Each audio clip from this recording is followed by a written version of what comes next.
তোকে শেষবারের মতো বলে দিচ্ছি, আমার বরের দিকে একদম নজর দিবি না। তুইও আমার বরের দিকে একদম নজর দিবি না। তোর লজ্জা করে না নিজের বর থাকতে আমার বরের দিকে তাকাতে?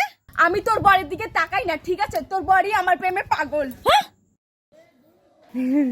তুই আমাকে কি বলছিস? হ্যাঁ, তোর লজ্জা করে না তোর নিজের বর থাকতে আমার বরের দিকে ছাড়ি দিস? আমি তোর বরের দিকে ঝাড়ি দেই না, ঠিক আছে? তোর বরই আমার প্রেমে হাবুডুবু খাচ্ছে। হ্যাঁ, আগে নিজের বরকে সামলা, তারপর আসিস। আমার বরকে আমি সামলে নেবো, তুই নিজেরটা দেখ।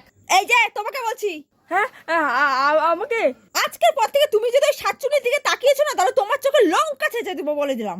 হ্যাঁ, তোমাকেও বলে রাখছি, তুমি যদি ওই পেতনিটার দিকে তাকিয়েছো না, তাহলে তোমার চোখে হেগে গু ঠেলে দেবো। হ্যাঁ, তুমি আমার সাথে এমন অবিচার করতে পারো না পাপড়ি। আমি টেপটিকে ছাড়া থাকতে